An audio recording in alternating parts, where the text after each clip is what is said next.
When I use the camera, I often feel like I know something of the people or places I come in contact with. No place is boring if you've had a good night's sleep and a pocket full of unexposed film.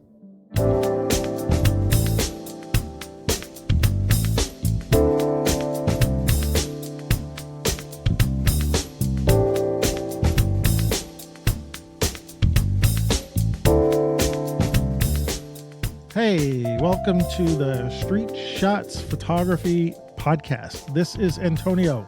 And this is Ward.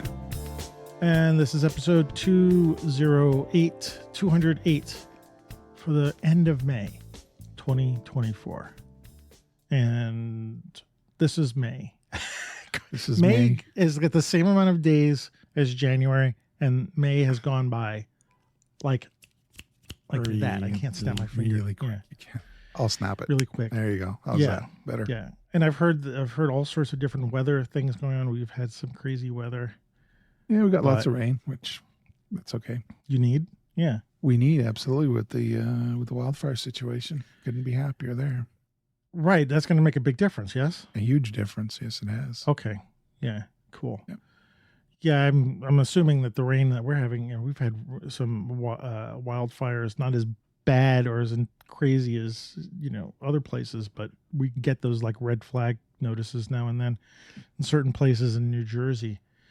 And if they ever get a fire, it's funny because the smoke will blow from the west and we'll smell it over here. Like, what is that smell? It's New Jersey burning. New Jersey burning. New Jersey burning. Sorry. Sounds like a movie. I don't know. It does sound like a movie, yeah. So anyway, how's been your couple of weeks? Oh, it's been all right. Yard work, getting ready for the rodeo, which is coming this weekend. So yes, right. I can't believe that's pilgrimage. Yeah, that's been wow. It's been a year.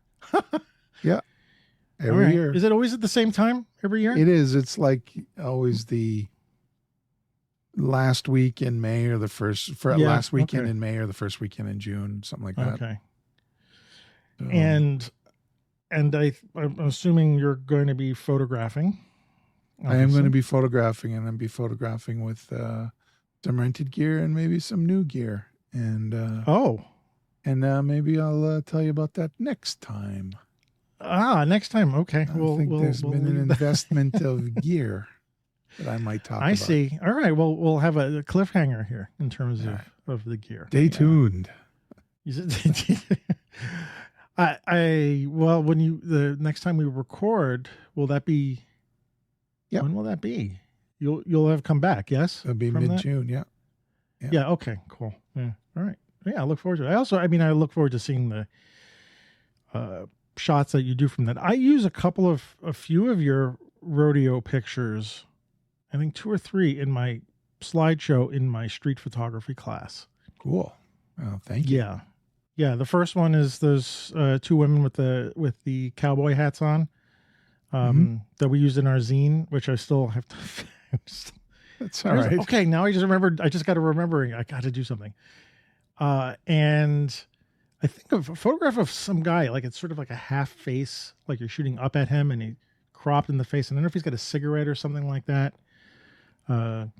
I think it's the rodeo. It kind of looks like in the background there's like a concession stand or something like that, but you're sort of pointing up at the sky. Yeah, it's funny. Okay. Could be anything. I have a lot of pictures shooting up past people's faces into the sky. Yeah, well, I use that rodeo as an example to my students of like, I would say a target-rich environment in terms of photography, and then also in terms of like hunting or fishing when you're doing street photography. It seems like in a place like that you can do both.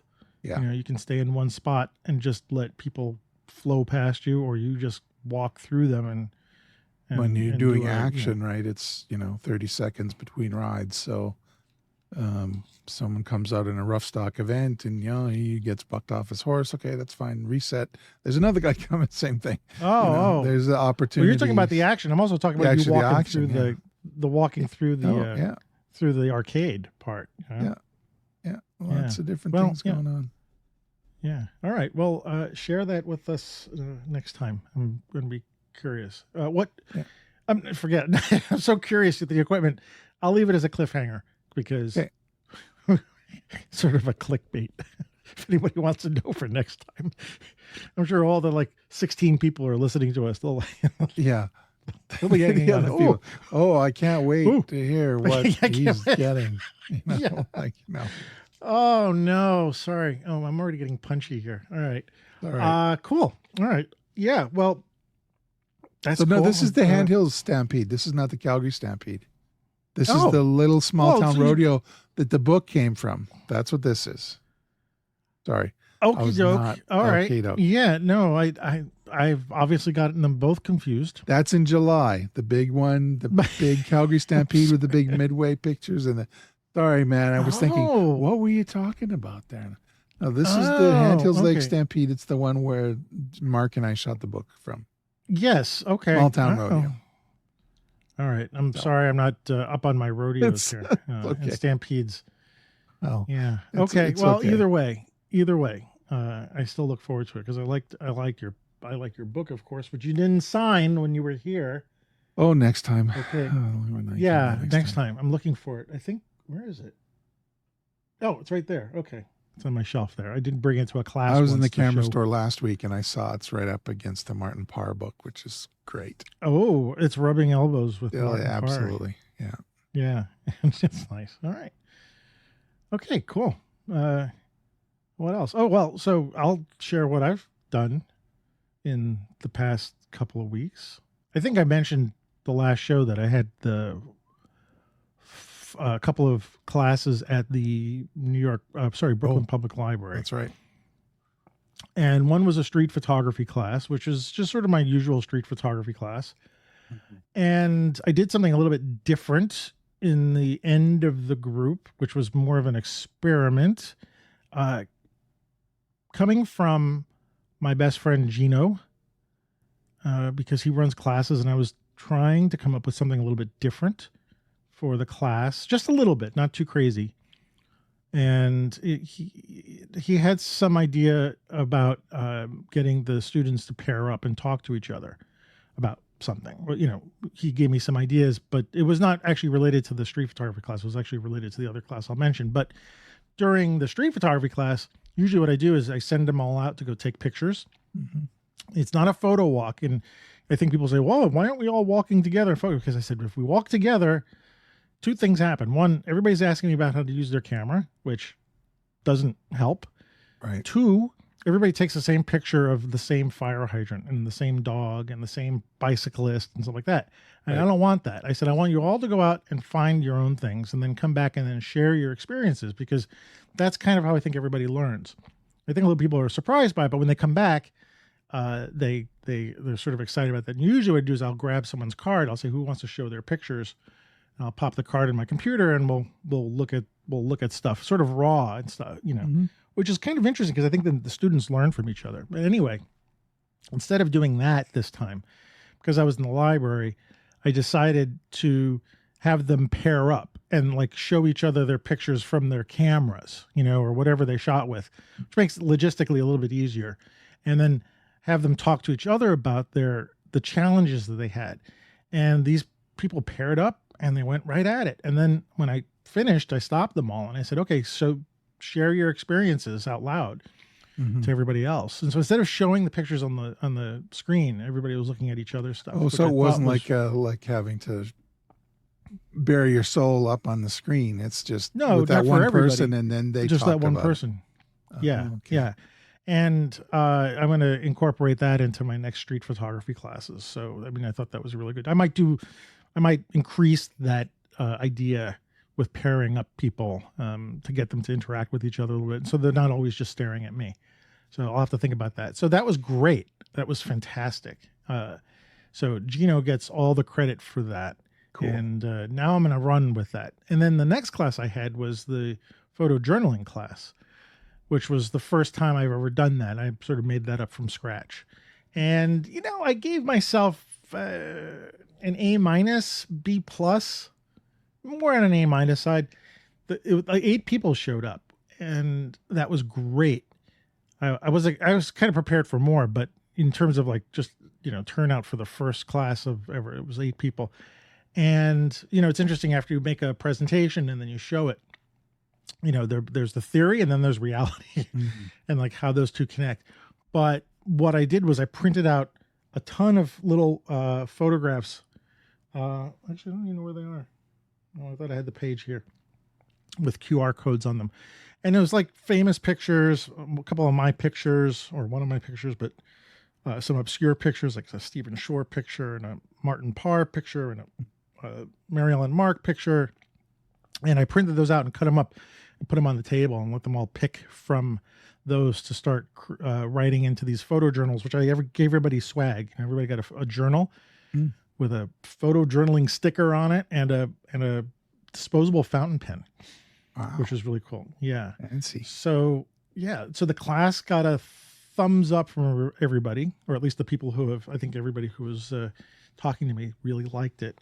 And the person who was running the library really liked it as well. I mean, they popped in and they saw how engaged the students were. And I did also have them pair up as well. Like after they did their writing, I had them talk to each other about the photographs that they were writing about. So that, again, it wasn't like having one person having to share in front of everybody. Right. So that's great. That went really, really well. And I've got a couple more classes coming up at different libraries in June. So, and looking like I'll be doing some more. I'm trying to get some dates figured out. So I'm really excited about that. I like teaching these things. I just need to tweak the photo journaling class a bit. I was a little bit too materials heavy, I think.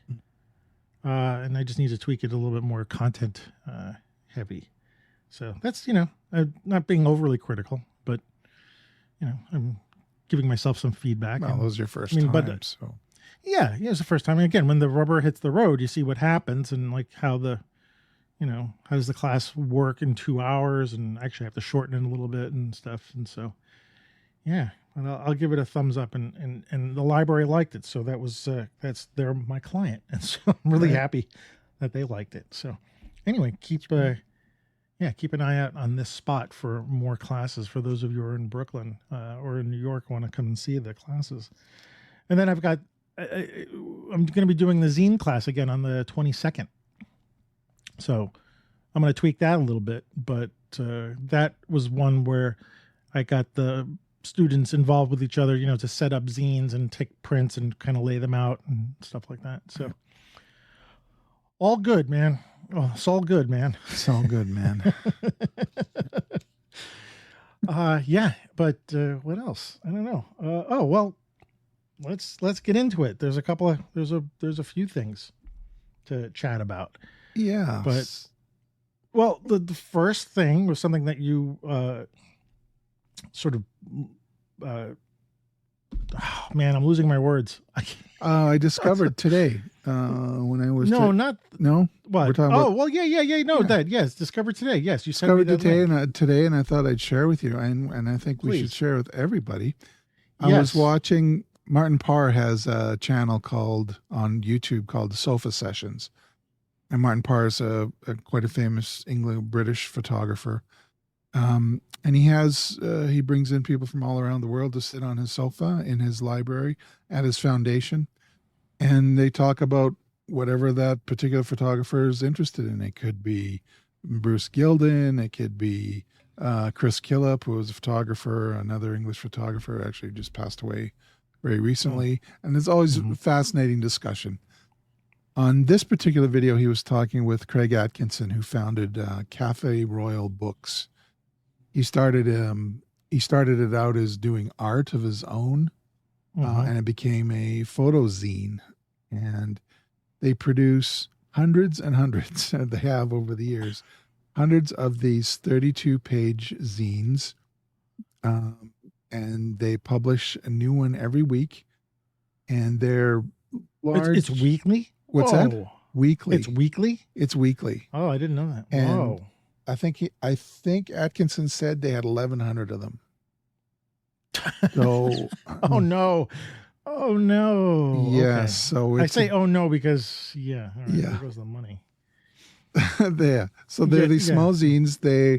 They are black and white almost exclusively. I think they are all black and white, or there's some color. I think there's some color. There's some color in ones. They're there. largely black and white. Images taken from the 50s and 60s right up to the mid 2000s. He doesn't want to do anything that's too recent. He wants his readers and viewers to be looking back, and they're stunning. They each one highlights, I believe, one photographer, and 32 or more images, depending on how they edit the thing, and they're just wonderful. And these each of these zines is €6.70, so 670 euros. 670 euros. And you can order them from caferoyalbooks.com, and there's just so much there. I hesitate to try to describe it, but if that's the kind of thing, if you're interested in this kind of photojournalistic kind of fine art, small format photography, walking the streets, beaches. There's some New York street there. There's some New York stuff. Yeah. Coney Island and your environ. So there's just so much there. So it's caferoyalbooks.com, and I hadn't before today either. Yeah. And it's wonderful to find these things. Did they say how big they are? How large they are? I think they're 20 centimeters by 14 centimeters. So that would be. Oh, they're small. Yeah, they're 8. They'd be 8 inches by 8 inches. Oh, okay. All right, good. That's a good size. Yeah. Yeah. Yeah. I was looking through them, and the international page had a bunch of photographers from New York shooting, places that I know and around the time that I was growing up, New York in the 70s and 80s, and Coney Island and stuff like that. And one photographer has got some. We seem to have walked in the same places, and so I saw this picture on the cover, and I was like, "Oh, that looks like my shot." But of course, it was of one of these mechanical arm wrestling machines with this cartoon muscle man and 2 cartoon women on either side of him. Cool. And if you're I don't think that's not in Coney Island anymore, actually, now that I think about it. But if you went there, you could not take a picture of this thing. Just like Zoltar or whatever it is, Zoltan. Yeah. I think that's still there though. We went there, it was right? There. Yeah, it was there. It was there. I Zoltan saw it there. was there. Yeah.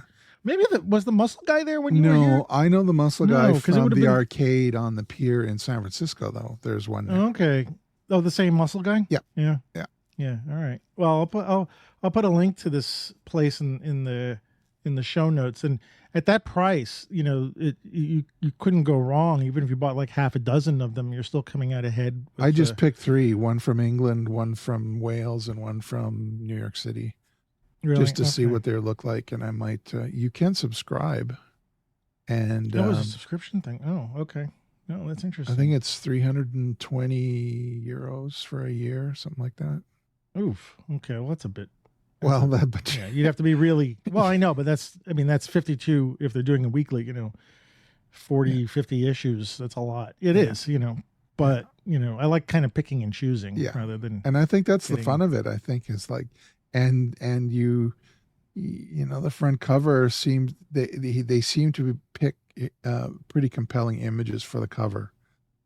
So, when you're wading through them, there's a lot to attract your attention. So, yeah, I would just like to throw this guy some business. I think that that's a good idea. These guys, so happy to do it. And I think it's. I'll be curious at the print quality. I'm just.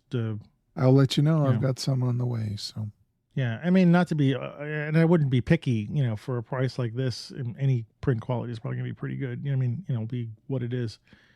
But I'm out of curiosity, like how the pictures, how they will appear. So I don't know if I'll wait until you get them or I'll order some, but maybe I'll wait until you get them and I'll order some or not, but I don't think I will. Cool. Yeah. Thanks for that. That's a really wonderful little discovery.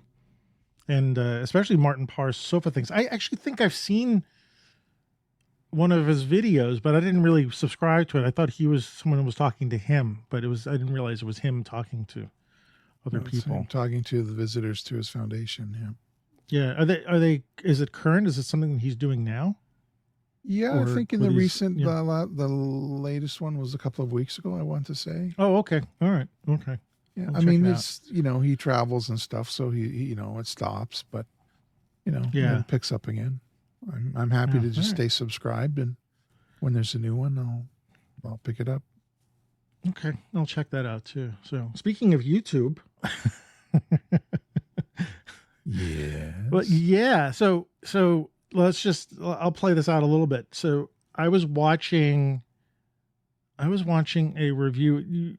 By the time this recording comes out, this is not new information, but I want to talk about it anyway. A couple of few days ago, last week, where are we? A couple of few days ago. Last week, maybe it was 2 Yeah, weekends ago. I fire up YouTube and suddenly I see all these, YouTube review videos for the Panasonic S9 camera. Now, we're not going to talk about the S9 camera. I'm not a Panasonic guy, but actually I think I did see like a couple of things pop up from B&H on my mail subscription. Mm-hmm. And I sort of skimmed through it and I was like, because the outside the camera looked kind of nice. I was like, oh, that looks kind of cute. And then I read the specs on it and how much it would cost. And I was like, no, I don't think so. And not that I need to be tempted about new cameras, but I wasn't impressed by it. That being said, I noticed that there was, everybody had dropped their reviews, I guess, because the embargoes were up and everybody could just upload the reviews. And I watched a couple, and there was one review who I will not mention the name or the place, but it got me thinking, like when I was watching the review, about the situation. And the situation being like, okay, well, everybody's dropping this review, so there must have been some event. And of course, that was confirmed when I was watching the review. And as I was watching the review, I started to think this seems like, given what I had read of the specs of the camera that were not very impressive to me, as a photographer. And and I was like, oh, okay. But the review I was watching was kind of like, well, it does this and it does this, and it's, and it was a pre-release camera or something like that. So the reviewers, just like any reviewers are doing, they're sort of riding that fine line between like, well, we've got this new camera to play with, but we can't review it because we don't have a final review copy. But they're in the town, right? that the place, that made the camera, that Panasonic, sort of invited them out, and so they're sort of on Panasonic's dime. So I imagined that they had to be kind of nice, which is really interesting that I thought this, because I usually don't think this. For some reason, this one, and I'm not making like, I don't have premonitions or anything like that. No, but for me, I think it was because, is it the kind of camera that you would fly a bunch of people in to review?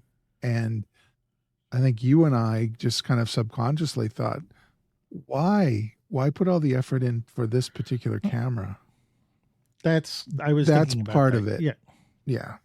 That was definitely part of it. And so I already had that in my mind, watching the reviews. And the one review I was looking at, I was looking at my YouTube page with my history just now because I was searching for it, and I saw the red line shows me how much I viewed of it, and I actually stopped watching it halfway through, which is, I usually will watch a review all the way through, even if it's a camera. You want to see their conclusions, just to get their I want to see something. But like halfway through this review, I said, that's enough. And that was weird because I usually watch this channel's reviews all the time. I enjoy the way their reviews go, and there's some, it's not just because I'm interested in the camera, it's just because it's entertaining and it's nice and it's good to hear the review person speaking, and again, I'm trying to be vague here. I don't want to point in any way, but I think this was across the board a little bit with some, it wasn't just the one, it was just, I just only happened to see this one review. But anyway, you then dropped a video link in our, was it in our Discord? Yeah, Do you want to in the describe what you dropped incinerator. in? So In the the incinerator. yeah, it's in the incinerator, which is where we share kind of our negative sentiments in a safe place where you can just blow up that doesn't derail any kind of otherwise valuable discussion. So so it was in our Discord, and it was a Canadian YouTuber who's got a relative amount of fame. He goes by the handle Gerald Undone, and he talked about this very situation, about situation that they, or sorry, the well situation, the issue that reviewers have when they're flown out to review a camera. It's just there's so much that he said with such nuance that it's now I'm just having trouble wrapping my mind around everything that he said. It was kind of a long video, and it was really him. It wasn't ranting, although someone might see it as ranting. I didn't see it as ranting. I saw it as critical and curious and sort of looking at. He said also at the beginning of it, it's not just about camera reviewers. No, and I understand true. what he's talking about because I watch, so many of us watch YouTube and watch a lot of different reviews on different products, and we see that, oh, so-and-so received the product from the manufacturer while it's on Kickstarter, and does it work? I have an air fryer that was reviewed that way. And it's actually a pretty good air fryer. But that being said, like, or I watch a lot of, right now I'm watching a lot of fountain pen reviews, and that's mixed between, pens being given to the, the reviewers to write something about, but maybe it's not so critical as, like, say, a camera review, because you have the manufacturers. And so he's talking about how, the reviewers are being put, one of the things he's talking about is reviewers being put in these situations where they're flown out to these events and given a pre-production camera, and perhaps they are sort of riding that fine line between previewing this new technology to the world via YouTube and not being overly critical about it, because they can't review it because it's not a review camera.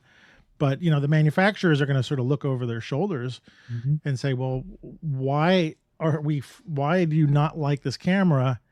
We're flying you out here and whatnot, and essentially this unwritten say, well, give us a good review, right?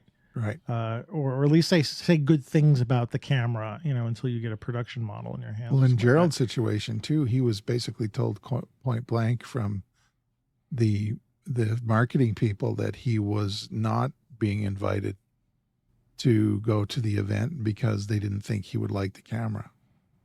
Right. Right. And he also stated that when he goes to these events, he's just got his head down and he's talking with his buddies, the other bloggers and bloggers out there, and turning into a social event with a lower priority. I might do a review, but right. He also says, he says something about, like, if I'm going to review the camera, send it to me when I get home, so I've got time to work with it, rather than an hour walking around a shopping mall with 15 other YouTubers and then having to give the camera back, which is no way for anybody to have to do a review anyway. You just get your hands on the camera. I mean, you can't review a camera in an afternoon. No. And that's come up a lot. Like, I've watched events that have happened at B&H on YouTube, and again, you've got all these reviewers popping in. What was the camera? Shoot, I can't remember now. It might have been a A9, like the Sony, like that. No, I don't think it was a Sony. It might have been maybe. Maybe it was a Sony, and a lot of people. Yeah, maybe it was Sony. And a lot of people were flown in to New York, and they went to this Sony event, and then they were photographing each other on a pier someplace on the west side. But Undone talks about the different manufacturers, and he sort of puts them on a scale of, like, who's being cool and who's maybe not being so cool. And actually, Sony was one of the manufacturers up there that was pretty cool about well, maybe they'll give us a bad review and we'll just take that and try to incorporate the feedback into the next camera. And I think Nikon, I think he talked well about Nikon, although Nikon had kind of a weird situation. But Nikon has been like I get that. But it was this Panasonic thing that was really interesting. And what was funny was about this whole thing is that both you and I felt something before we watched the Undone video.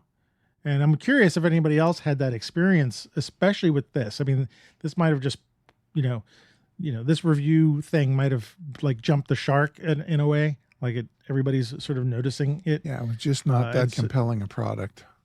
And just to step back for a bit, there's one other thing Gerald said. Sorry, was it kind of an impassioned plea for content providers to creators to do your own thing. You don't have to be first off the mark. You don't have to wait a second after the embargo ends.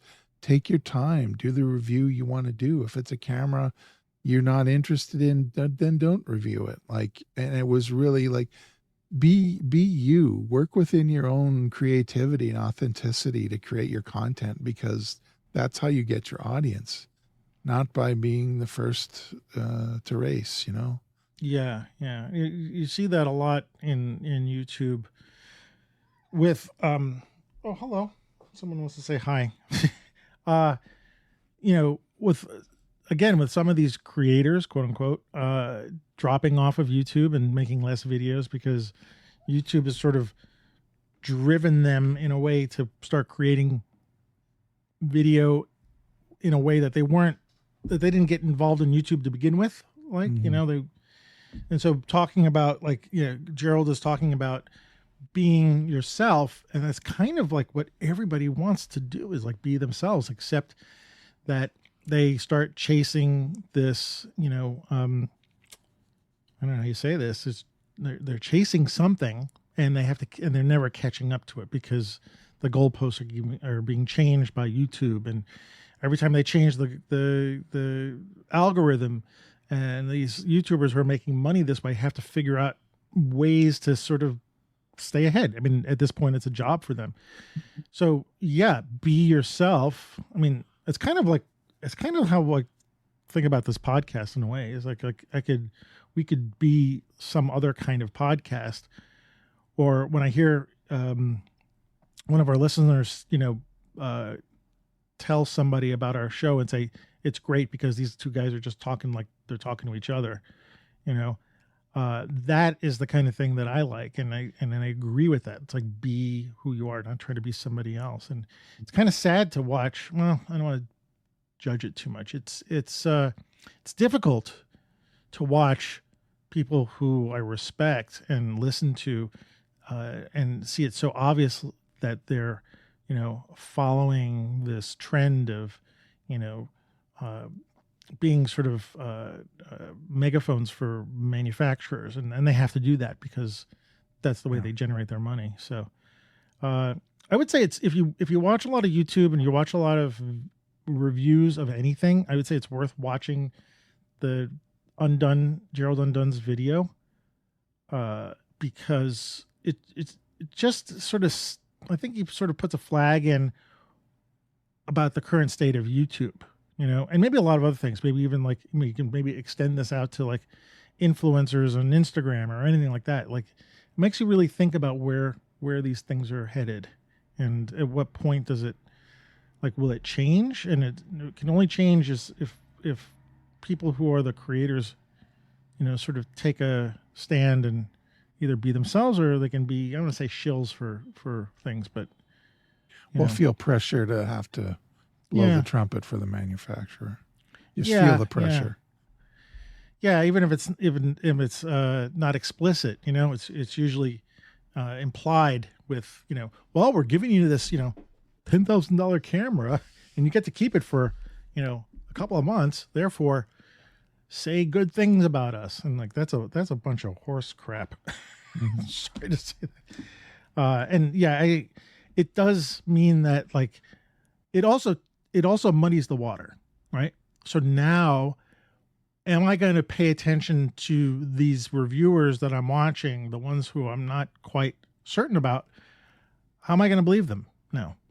You know, why would I take them for their word about, oh, well, this is a really good camera. This is a really bad camera. You know, I'll watch a Gerald Undone who says, I'm, you know, going to review the camera on my own terms, and I'll believe him more than I'm going to believe someone who says, well, you know, here's the camera. We just got it for an hour and it's great. And it does this. I'm like, oh, you know, so, you know, I got to start balance. And that's going to be sort of, I don't know if people are going to be a sort of self-perpetuating downward spiral as people, you know, stop watching these reviewers because of this stuff. So, but I think it's an important thing for everybody to be aware of. And if you haven't watched the video, I think it's worth it. But I also, if you don't want to watch, it's kind of long.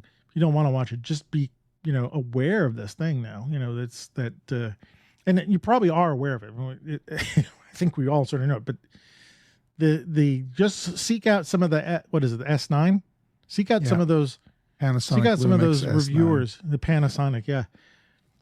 Seek out some of those reviews and see if like you agree with us or not, you know, and Gerald, if you agree with Gerald as well.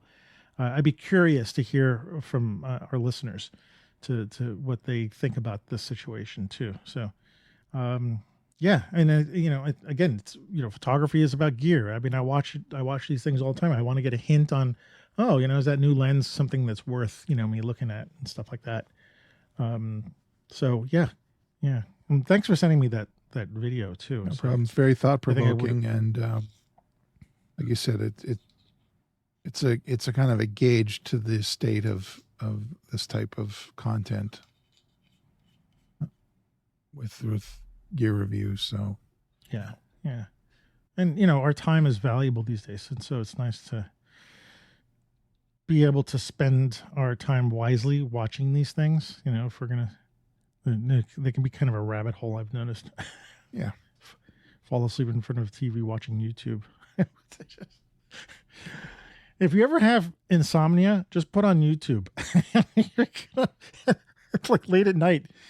Like on an iPad. I have podcasts. So there's podcasts I'm intensely interested in, and then ones that I have going on in the background and I'm working. Those are the ones that I tend to put on. I just put on a 30-minute sleep timer. I'm sound asleep by then. I'll never make it. All right. Yeah. Not ours. Ours is fantastic. Our podcast. Ours is, yes, we don't keep you up all night. Just, you know, it's like an injection of caffeine directly in mainlining. It's yeah. Especially for me, I'm like, I have to stay up late at night to do this. But anyway.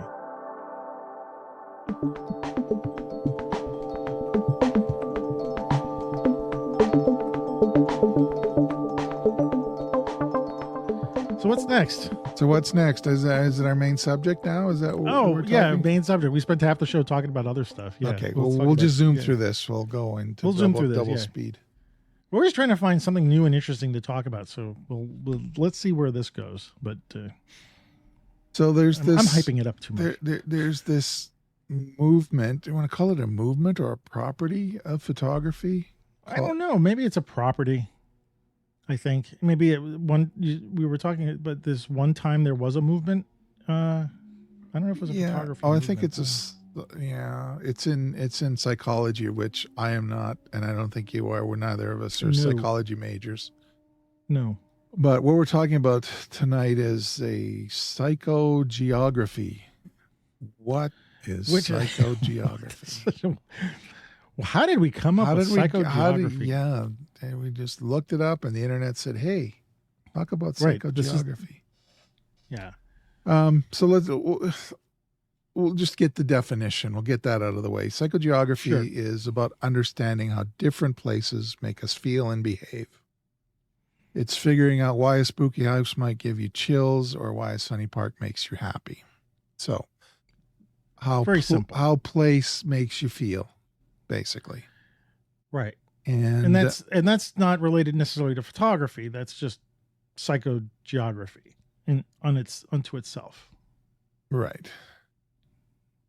It's its own thing. So how do we? Sorry, am I derailing you here? No. But we think of some examples of photographs that project a psychogeography, like Dorothy. Like Dorothy Lang's Migrant Mother. You were going to say? Sorry. Yeah, no, that was the first when I heard this this concept. It was funny enough, that was the first picture I thought about. I tend to have Dorothea Lange on my brain because I show that picture in a bunch of my classes. So that image came up when I read the definition of this. So it's you're seeing her and her children like turned away on her shoulders, as a projection of a poor person during the Depression, and makes you feel something. At the time, it was still the Depression when that right photograph was released, and it was, I think it was a national sensation, right? The FSA, yeah. like that was a big deal, that image. And so it pulls on your empathy, and it's because of her situation. It's in her particular situation. And the sense of place is where she's at, like she's in this tent or like covered lean-to or something like that. Yeah, I think it was a tent. I want to say it was a tent. Yeah, I don't have the picture in front of me. It's funny. Well, there's a contact sheet. I have seen the contact sheet published somewhere. Yeah. Yeah. So, and then there are other examples. Robert Frank's trolley in New Orleans. It's on the cover of the Americans, and it's kind of an amazing composition because it's fragmented. There's people of different classes and races in each window, and there are actually reflections in the top row of the top part of the train, of the trolley car, that have other reflections that are meaningful. There's just a lot going on. And it's a kind of a mashup of America, of the United States at that time. The divisions. Right. And it's certainly meant to make you feel uncomfortable. Yeah. And especially because the African-American people are in the back section of the trolley, right? I think they're showing, and then the white people are in the front. And, it's almost, in a sense, well, that's almost like an Anytown kind of thing, especially from that time period. Mm-hmm. The other picture that popped into my mind was, what is it? Is it Dion Arbus's picture of the kid with the grenade? Oh yeah, the exasperated child. Yeah. Yeah. I got to see an original print of that too, by the way. Right. Yeah. And I think that was in Central Park, maybe. I can't remember. Yeah, I don't remember. Yeah, I think it's in New York, I think. So that also came to my mind when we were talking about this topic. So, but you ended up relating this a little bit to when you came to New York. Yeah. Also, too. Or am I just? Yeah. I was so looking forward to going there and being the places that I know these other folks had been, and you very kindly brought me to the kind of opening area of the Central Park Zoo, where Winogrand took one of his more famous pictures of a couple carrying a pair of chimpanzees. Basically we were on the spot that picture was taken, and knowing that, and then one of my first successful pictures of that trip was the family sitting on the bench in that same area. In fact, very close to where that Winogrand picture was taken. And my favorite Winogrand picture is World's Fair 1964, where there are a bunch of people sitting on a bench in different poses. Oh, right. And I had taken a picture of a family and sitting on a bench in different poses. And so I was in this wonderful, hazy Gary Winogrand spiral, and it made me feel good. And, and you were showing me your phone with, here's where the picture is, and here's the building and the fence. And that has real resonance for me, that we are in the place where something photographic happened. And when Mark and I were walking around downtown Calgary shooting down there's some of my favorite pictures that I've taken down there. Now, when I walk in some of those same places, I can kind of almost like see my own ghost standing in that place where I shot that picture that I like so much. It's the same kind of thing. There's this I think it's unnatural because nobody else that I know, the people around me, don't seem to get it. I'm like, don't you get it? This is where I took that really cool picture. There's something that has a deep whole meaning. Something. It's very meaningful to me to be in these places where these photographs were created. So. Do you think that it's a part of my enjoyment of the hobby, actually? Yeah, as you were talking about this, I was wondering if it has to do with. I mean, I guess some of it has to do with being in these places where we've seen photographs take place before. Like, there's, what am I saying here? Well, first of all, there's a sense of time displacement, and your experience at this place. Now, I have this a lot of times in New York, where I come across areas where, like I'm standing in the place that so and so stood, and recorded this. Let's say recorded this photograph, and how do I feel about that? How has the world changed since then? Actually, maybe I could mention this. I don't know if this fits the topic, but you remember, it was a while back. It was actually 2012 that I took some pictures that my dad had taken in 1962 of Kennedy arriving at Gracie Mansion. And I had done some internet sleuthing to figure out. I have a contact sheet from my dad. It's actually the only contact sheet of pictures I've got that I know that he photographed. I don't have any of those photographs, and it took me a little while to figure out where these pictures were taken. And I did, when I started examining the contact sheet, I could see where the pictures started. I thought they were Washington, because I knew there was pictures of Kennedy. Like, I knew. It was that famous limousine that he was in, and I thought it was Washington, D.C. But as I started looking through previous pictures, like, that's 23rd Street and 3rd Avenue. That was a few blocks from where I grew up, and like that's where Starbucks is now. Well, anyway, so through the research, I figured out the day that he photographed those, which was May something or other. 1962, and it was coming up on May 2012, and I was like, oh, interesting. So maybe I will find myself going to the exact location where it took me a while to figure out, but it was across from Gracie Mansion, Gracie Mansion is the place where the mayor of New York City is supposed to live. Okay. It's uptown New York City on the east side.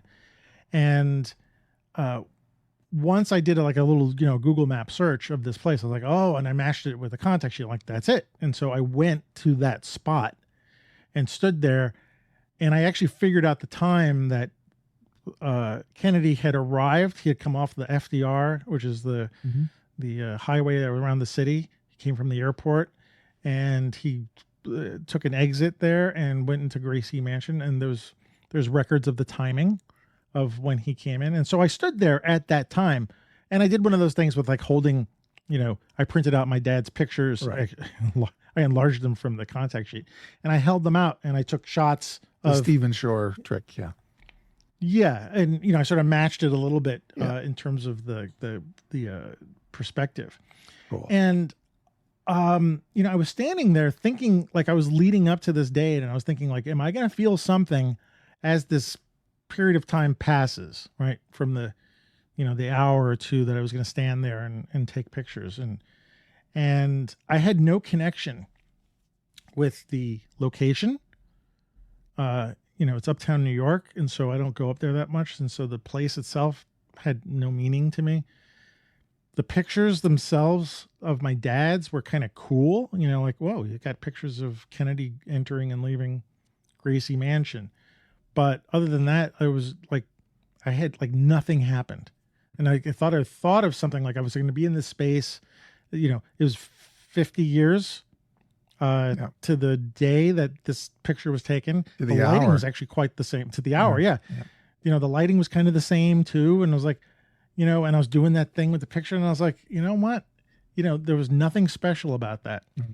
And I don't know if that's fitting our topic or not, but it's like an exploration of it, because you didn't feel something after preparing for all of this. No, I think that experience is just as valuable as it having a deep meaning. Now, I'm glad you were able to do that, and that you produced that image of you holding the picture out in front of the scene. I think it was worth doing. You think it was worth doing, or just? I think it was worth doing. It was an interesting, I think everything leading up to the finding of that location was very interesting. I loved being able to sleuth the, it's exactly right here. Yeah. And just doing that from, actually had a friend on the internet helping me out too, but, just doing it from my desk and being able to find all this stuff. And, it was the time period actually that Kennedy was in New York City when Marilyn Monroe sung the famous Happy Birthday, Mr. President, because she was in town and he was there to sort of go to a housing project to dedicate it or something like that. Anyway, so yeah, there was all that leading up to it that was interesting, and the history and the stuff. And then the moment happened and it was like, boom, nothing. And you're right. It is the opposite of what we're talking about, like having the feelings up until the point, and then being at the location and the place, and then and reaching into nothing. And yes, that's sort of the opposite of well, maybe not the opposite. I think it fits into the category. It's just not what we're expecting. Yeah.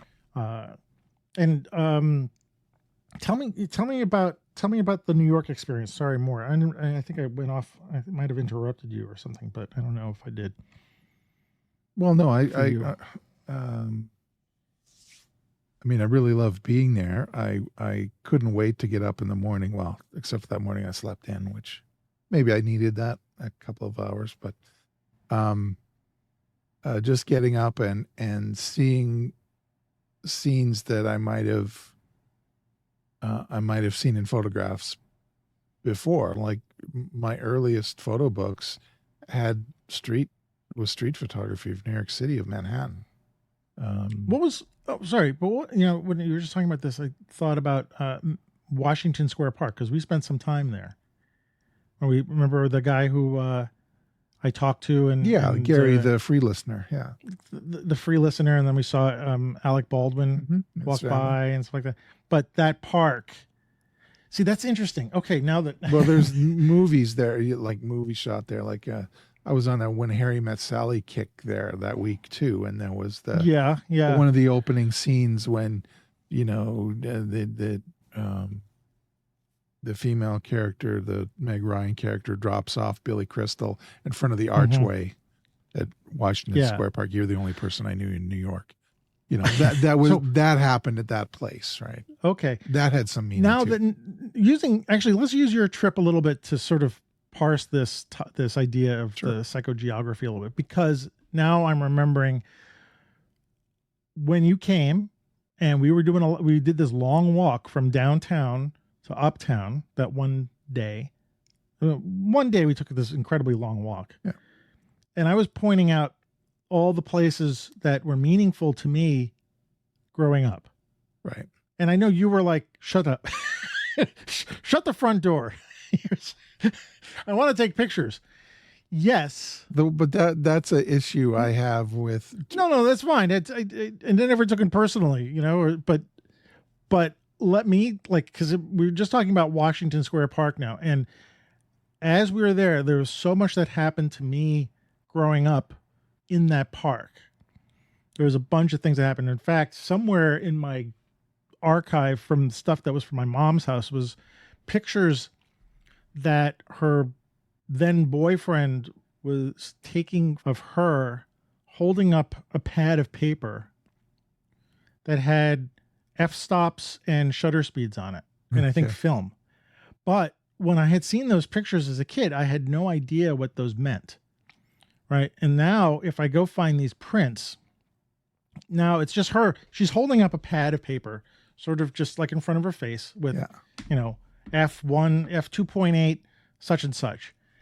And there's also a picture of me as a kid when I was there with them, and I made like a little sand castle, and I was sticking my finger in the sand because I'm making a little like sand volcano. Mhm. So there's that. There's also times when I was as a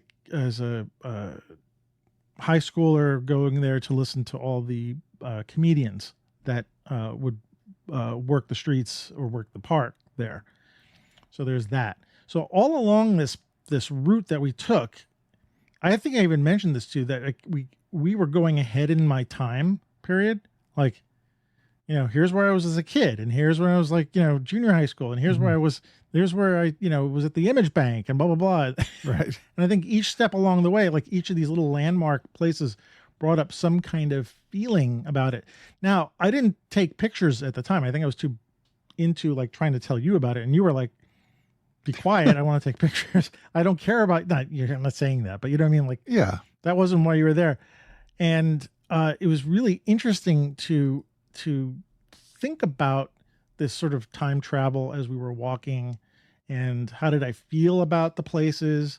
Like Washington Square Park brings up a lot of feelings. You know, there's a lot of things about that park in general, about the, you know, protests that happened in this, you know, NYU is there and stuff like that. So anyway, I don't know if this fits into this topic or whatnot, but it has a feeling of, you know, how do, you know, I think while we were walking, I felt like I was getting younger, or in some way, like I was showing you these spots that here's my town that I grew up in, and this is the stuff that's important to me. And I was very excited. And so, you know, that was sort of a feeling that was coming up as we walked. So yeah, I think that does fit into like, how does the geography, the psychogeography, deal with like different places and how we feel and behave. So yeah, you know. Yeah. I think it's, I mean, I guess the older I get, the more I feel like I'm going to the rodeo this weekend, right? I know that environment really well, and what the weather might be like, and the dust, and you know, just the whole. I know where everything is, where I can go to shoot. My favorite places to camp out to shoot. This is, you know, this is all very, very good, and this is stuff that you repeat over and over again. I mean, you go to this multiple times. Yeah. Yeah. Does your experience and feeling change, or are you recapturing something every time you go back? Oh, to the no, same I don't place? Because that's recapture. interesting. About that. I try it. Well, think of it as a limitation. What else can I do in this familiar environment, right? Well, no, that's your limitation. I'm talking about how do you feel. That's the creativity part. Yeah, but I'm saying, no, just looking forward to going and being there and being with the people. Yeah, and being with the people.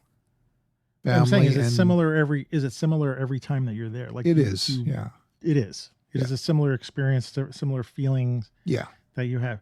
Is that one of the reasons why you go? Is to sort of re-experience the. I like that it brings, now that the kids are too old and too cool to come to the Stampede with us.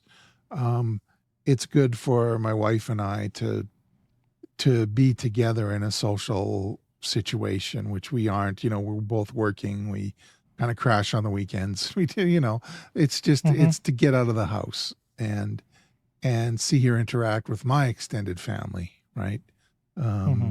So it's good in that way. Socially, it's good. It's good for me to just get out of the house and you know, just see what I can do, and looking forward to it creatively. That's really the long and the short of it. So, all right. Yeah. Well, I mean, how do you think it fits into what we're talking about? Well, the book that Mark and I created actually kind of solidified the thoughts and feelings about being there, being physically there. I think it's one thing that we thought about when we were shooting that I think we did capture fairly well in the book. So if you know the book at all, when you go there, the place will seem familiar to you. So in that way, I think that falls into what we're talking about tonight. Does this event change from year to year, or is it there's any? In other words, if you've been photographing it for 10 years, would you see a difference between 10 years ago and today?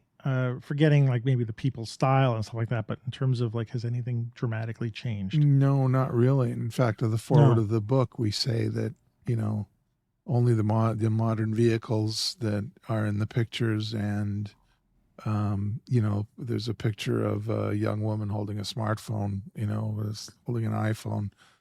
It tells you what date it is. Otherwise, the action going on in the ring is the same as it would have been in any of the last 50 years. And that was kind of the jumping off point for that book, that there is very much a sameness, a static, if you want to call it heritage. The people out in the country are very interested in preserving heritage and some of what they do out there. And rodeo is definitely part of that. Yeah. Whether you agree with that or not, or the morality of rodeo, that's a different deal. But what goes on there hasn't really changed very much over the years. And the idea of tradition and right. and whatnot. I mean, it's sort of the total opposite of, like, in some way, of what goes on in New York City and Brooklyn and in urban environments. For instance, we're talking about maybe documenting the same place over time. And, if we look back at 10 years of my pictures of, let's say, the New York skyline or even Brooklyn skyline, and how much it's changed, and the lack of preservation of tradition, let's just say, I mean, tradition's not the right word. You wouldn't talk about architecture, but in some way you might, Yeah. Right now, if I look at the pictures that I had taken of Brooklyn, oh boy, through my apartment that I lived in before this one that I'm in now, I had a different view, and I faced the city, facing sort of northeast. And so I had these shots of the skyline a lot, and of course the World Trade Center, and how, that obviously has changed, but even also downtown New York in general, or now downtown Brooklyn, looks like, actually, if you look at Brooklyn through like say a binoculars, and you have New York City in the background, it'd be hard to tell the difference between where Brooklyn ends and New York City begins. They sort of all blend into each other. Right now there's a giant building that looks like one of the two towers from Lord of the Rings, should have a big glowing eye on top of it, in Brooklyn now, which is the tallest structure in Brooklyn. And at some point, there's what we have this called is it the Williamsburg Clock Tower? No, it's the Williamsburg Clock Tower. It's the Clock Tower in Brooklyn, downtown Brooklyn. And that used to be the tallest building in Brooklyn. I don't know if there was an ordinance that said buildings couldn't be built larger than that, but now there's literally half a dozen buildings in the same area that are built taller than the structure. And that building is an old building from the 20s or 30s or something like that. And, so if I talk about tradition, that's been thrown out the window, and we're going in for, tall, skinny, ugly buildings. But anyway, that idea of sort of taking pictures of something over time, and how the changes make you feel as well. Generally in New York City, the changes I don't feel very good about over the years. Of course, 10 years ago, I wasn't thinking about that because I wasn't, aware of the changes that would be in the future. And now I'm aware of it and not entirely thrilled by it. But having seen these shifts over time is part of this idea of, like, well, it's not just a place, but it's also the time period that we're photographing. So, in this case that you're photographing a rodeo, that's tradition.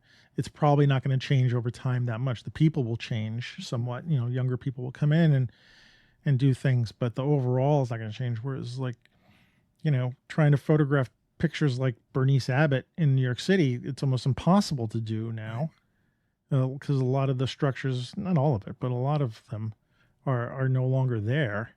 And how I feel about it is, I generally feel pretty sad. In a way, I understand it. I understand that, progress. And I'm sure when she was there, when, like, say, she was photographing in the 30s, those buildings that she's photographing are the same in a way like ours now. Like they that replaced was the era of public works and Empire State exactly. Building and all What's of his that. name? Yeah. Oh, choose. What's his name? Ah, the guy who built all the highways in the city. Can't remember this guy's name. Oh, brain's not working. But you know who I'm talking about. The guy he made all the highways and stuff like that, and actually probably did more damage to the city than good. And I want to say it's not Robert Morris. Why can't I think of this guy's name? Oh, it's probably better that I forget him because he was bad. But yeah, so what let's wrap this up. What kind of conclusion, what's the takeaway for you in this idea of psychogeography? And this is a new term for me. I think it's it was a new term for me too, but it's a good way of kind of capsulizing a feeling that I've had since the very beginning of my interest in photography. And that is. And I think well, in terms of conclusions, I can just say that I revel in it, I enjoy it, but I would like our listeners to think about it and maybe set up projects for themselves or have a look at your old work. Is there something, do you have a psychogeographic, there's a term, a psychogeographic bent in the work that you do? Do you have we live close to the mountains. I've got friends that head out to the mountains every chance they get to do pictures of the moon, pictures of sunrise through the mountains, the aurora. We had, fantastic pictures of the aurora over the mountains. Those places, for some people, they speak of them like they're like cathedrals for them, the beauty of nature. What happens to you in your situation when you're in these wild environments or in these, mountainous locations?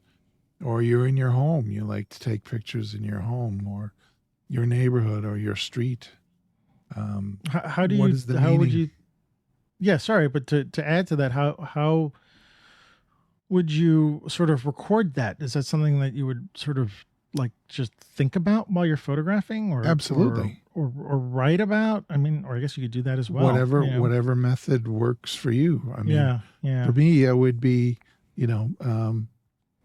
up and down my block, could have what are the feelings you have about where you live? What are the feelings you have about this place that you seem drawn to?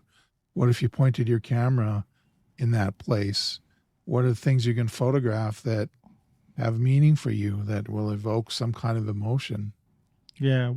Think about your connection to the place too. And do you have any personal history that might sort of shape the way you see the place, the way you photograph it? And why is it a special meaning? Yeah, and what you're saying, over the course of time, how things change and how it changes how you feel about these places. Right.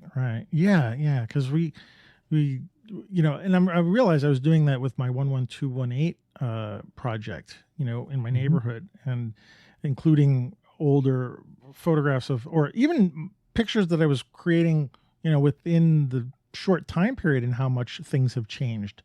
And how I even feel about that. And it's interesting. Okay, well, your zine is a perfect example, because what effect did it have on the people that were reading it? Like, what were they saying? Like, this is my Brooklyn. These are the little details that help enrich my feeling about my neighborhood, right? I think was what I got out of it, right? Yeah, it is. And I think that's still a work in progress, because things are constantly changing now, from when I started photographing those things. It'd be really interesting. I should follow up on some of the stuff. In fact, I have been. There have been areas in the neighborhood that have totally changed since I photographed them. And things are gone now. Certain graffiti and certain murals are gone. New things have come up, of course. Right. It's a constant shift, but sometimes it happens so quickly in my environment, I don't even know how to feel about it. You know what I mean? Like something might be there and I see it, and then a week later it's gone, and like I even had time to live with it to understand how do I feel about this stuff, and so sometimes it's totally missing. That experience is just not there because of the way how quickly the environment changes. So considering that while you're photographing is really interesting, instead of just taking pictures, like thinking about the space, the place that you are, like, before taking pictures, spending time there, walking around maybe without your camera, and seeing how it makes you feel when you're in this environment, this place, pay attention to the small details, maybe then come back and photograph it, but have an experience there first, and see what it does to you, Right. and be aware of this, because I think so much these days we're in this environment where we're not thinking or feeling, we're just doing.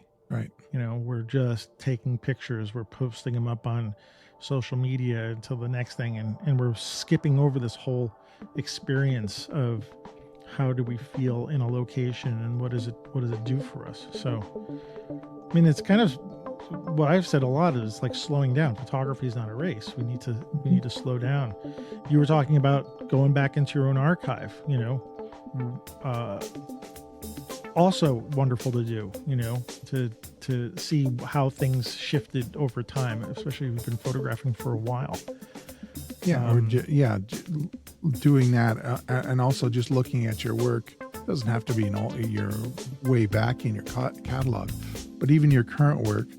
What is this, this psychogeographic perspective that you're putting on it? I think it would just make our pictures richer, or our understanding of our, this hobby better. I think it's a good thing. Too, yeah. Okay. Well, I think we've done it. We've talked enough. We have indeed. We have indeed. So, where are we finding you in this wonderful world? You can find me on Twitter or X and Vero as Ward Rosin Fine Art. You can find my Facebook page at Ward Rosin Photography. And I have a website where I present some of my work, and where Mark and I used to sell the book at rosin.ca. That's rosin.ca. And our unofficial sponsor is Ornis Photo. Unofficial sponsor. Ornis Photo, or nis.photo. Any new stuff coming up? No, because I'm spending money on new gear, which we might other talk stuff. about. Do you buy your own stuff? I do. From your own store? Yeah? Yeah.